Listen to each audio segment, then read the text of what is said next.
Today we're continuing to read the Brothers Karamazov. But can it be answered by me? Answered in the affirmative? Ivan went on asking strangely, still looking at the elder with the same inexplicable smile. If it can't be decided in the affirmative, it will never be decided in the negative.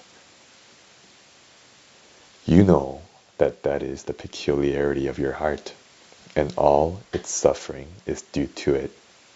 But thank the Creator who has given you a lofty heart capable of such suffering, of thinking and seeking higher things, for our dwelling is in the heavens. God grant that your heart will attain the answer on earth, and may God bless your path. The elder raised his hand and would have made the sign of the cross over Ivan from where he stood. But the latter rose from his seat, went up to him, received his blessing, and kissing his hand, went back to his place in silence. His face looked firm and earnest. This action and all the preceding conversation, which was so surprising from Ivan, impressed everyone by its strangeness and a certain solemnity, so that all were silent for a moment, and there was a look almost of apprehension in Alyosha's face.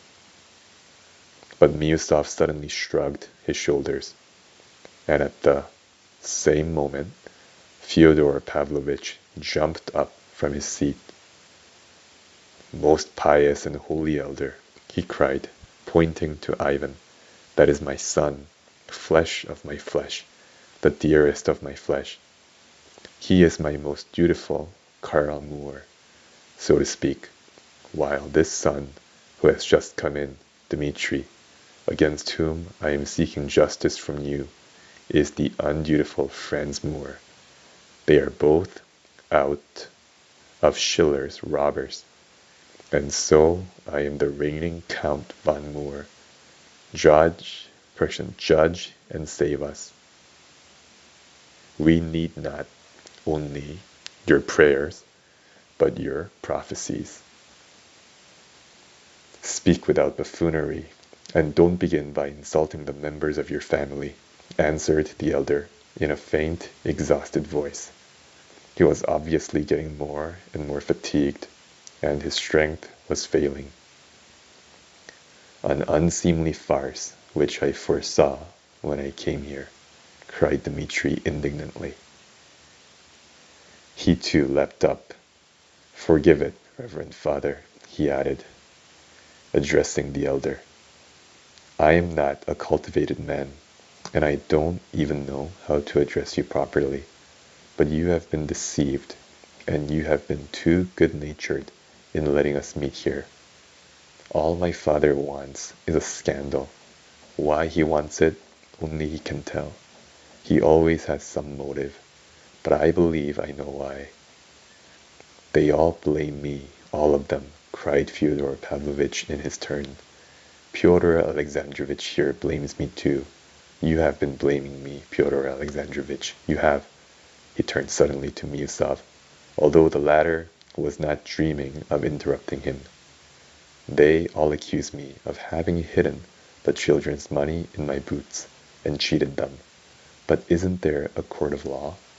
There they will reckon out for you, Dmitri Fyodorovitch, from your notes, your letters, and your agreements, how much money you had, how much you have spent, and how much you have left. Why does Pyotr Alexandrovitch refuse to pass judgment? Dmitri is not a stranger to him, because they are all against me, while Dmitri Fyodorovitch is in debt to me, and not a little, but some thousands, of which I have documentary proof. The whole town is echoing with his debaucheries, and where he was stationed before, he several times spent 1,000 or 2 for the seduction of some respectable girl. We know all about that, Dmitri Fyodorovich, in its most secret details. I'll prove it.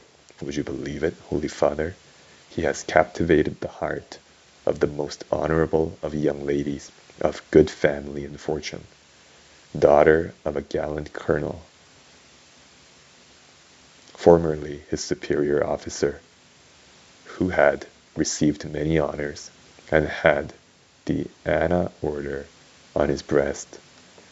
He compromised the girl by his promise of marriage. Now she is an orphan, and here she is betrothed to him, yet before her very eyes he is dancing attendance on a certain enchantress. And although this enchantress has lived in, so to speak, civil marriage with a respectable man, yet she is of an independent character, an unapproachable fortress for everybody, just like a legal wife.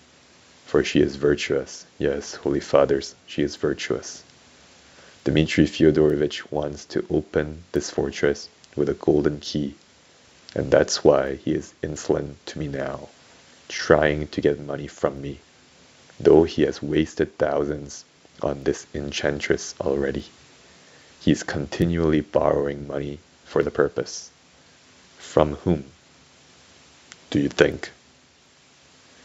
Shall I say Mitya? And that's the end of the reading for today. Have a good day.